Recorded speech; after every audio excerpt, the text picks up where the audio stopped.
Gaji Khalifah Abu Bakar.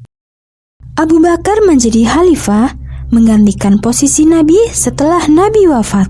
Ketika ia diangkat sebagai khalifah, Abu Bakar memberikan pidato di depan kaum muslimin. Ia mengatakan bahwa, "Wahai kaum muslimin, taatilah saya selama saya taat terhadap perintah Allah.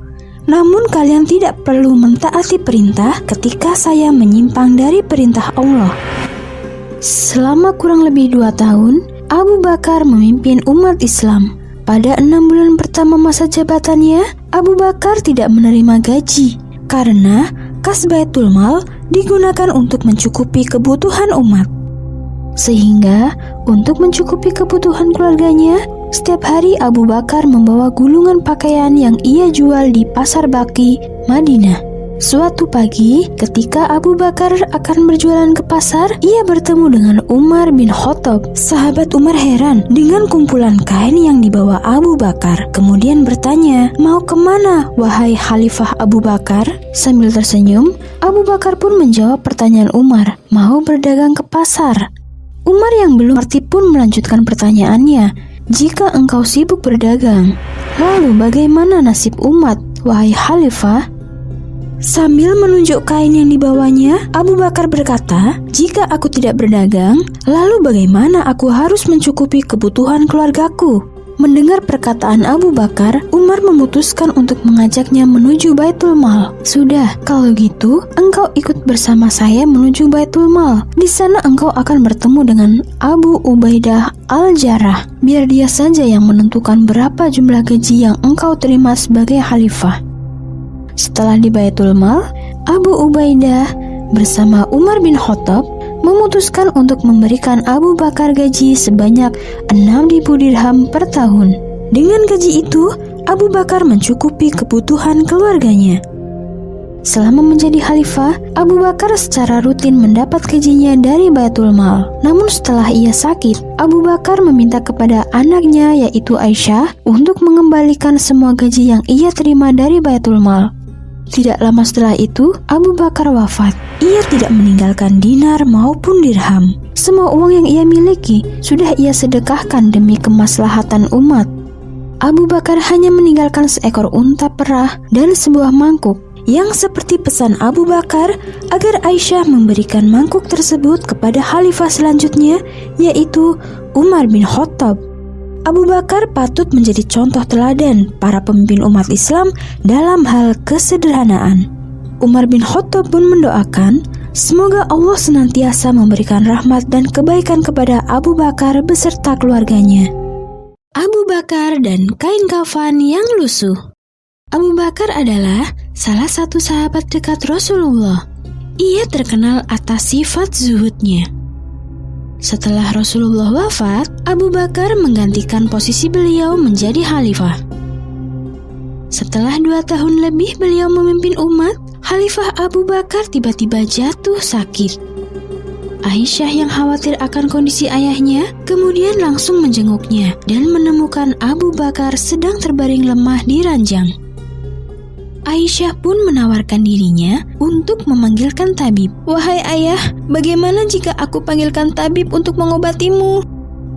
Khalifah Abu Bakar menolak tawaran Aisyah. Beliau mengatakan, "Ayah sudah ditangani tabib."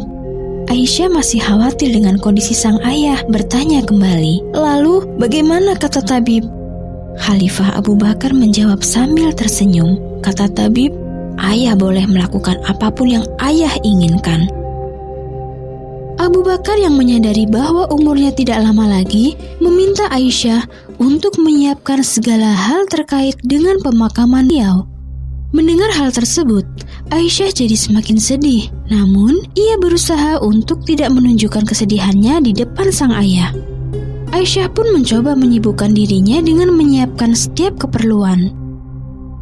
Di tengah persiapan, Aisyah teringat bahwa mereka sudah tidak memiliki apa-apa lagi. Semua uangnya sudah mereka sedekahkan demi kepentingan umat. Ia pun bertanya kepada sang ayah, "Dengan kain mana aku nanti mengkafani ayah?" Abu Bakar dengan lembut menjawab, "Dengan baju yang biasa aku pakai ketika makmum sholat bersama Rasulullah." Aisyah bertanya lagi kepada sang ayah, "Baju itu sudah usang, ayah. Apa tidak sebaiknya aku belikan kain kafan yang baru?" Abu Bakar menjawab Aisyah dengan gelengan kepala, "Orang hidup lebih berhak atas sesuatu yang baru daripada orang mati." Tidak lama setelah itu, Abu Bakar wafat. Ia wafat pada hari Senin 21 Jumadil Akhir tahun ke-13 Hijriah atau 22 Agustus 634 Masehi. Kesedihan atas kematian Abu Bakar tidak saja dirasakan oleh keluarganya, tetapi para sahabatnya juga merasakan kehilangan. Pada Senin sorenya, Umar bin Khattab, Utsman bin Affan, dan sahabat yang lain menguburkan jenazah Abu Bakar di samping liang lahat Rasulullah. Kisah Abu Bakar mengajarkan kita bahwa kita harus selalu senantiasa untuk memelihara sifat zuhud hingga akhir hayat. Kisah ular yang menggigit Abu Bakar. Abu Bakar adalah sahabat Nabi yang pertama masuk Islam. Selain itu, ia juga sosok yang rela berkorban demi agamanya. Setelah 10 tahun berdakwah di Mekah, Rasulullah dan Abu Bakar mendengar kabar bahwa kaum Quraisy berencana untuk membunuh Rasulullah. Demi menghindari hal tersebut, atas izin Allah, Rasulullah memutuskan untuk hijrah menuju Madinah yang berada di utara kota Mekah. Nabi berhijrah dengan ditemani oleh Abu Bakar. Untuk mengelabui kaum Quraisy yang akan mengejar, Rasulullah bersembunyi di Gua Sur yang berada di selatan kota Mekah. Untuk memastikan keadaan, Abu Bakar mengecek keadaan gua. Setelah dirasa aman, Nabi dan Abu Bakar masuk ke dalam gua. Di dalam yang cukup sempit ini, mereka bersembunyi. Saat Nabi telah tertidur, Abu Bakar menemukan sebuah lubang. Karena khawatir kalau lubang itu berisi ular yang dapat membahayakan Nabi, Abu Bakar untuk menutup lubang itu menggunakan kakinya. Tiba-tiba, kaki Abu Bakar yang berada di dalam lubang digigit oleh ular. Abu Bakar merasa kesakitan, namun ia tidak mau berteriak atau meminta tolong karena takut mengganggu Nabi.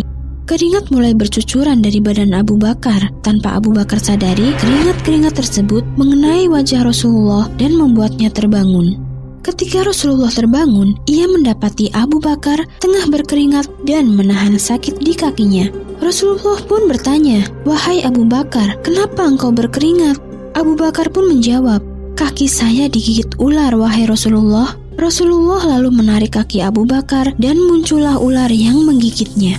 Rasulullah saat itu diberi Allah mukjizat untuk berbicara dengan hewan. Bertanya kepada si ular, "Hai ular, tahukah kau siapa yang kau gigit itu?" "Dia adalah Abu Bakar, salah satu sahabatku." Si ular pun menjawab, "Ya, saya tahu wahai Rasulullah. Sesungguhnya saya ingin sekali bertemu denganmu, tetapi Abu Bakar justru menutup lubangku untuk saya melihat engkau. Maka saya gigit kakinya agar ia mau menarik kakinya." Setelah percakapan itu, Rasulullah meminta si ular untuk pergi. Beliau juga segera mengobati kaki Abu Bakar yang terluka. Atas izin Allah, Rasulullah mengusap kaki Abu Bakar menggunakan tangannya dan seketika itu juga luka yang ada di kaki Abu Bakar langsung sembuh. Mereka berdua pun melanjutkan perjalanan setelah memastikan bahwa tidak ada lagi musuh yang mengejar mereka.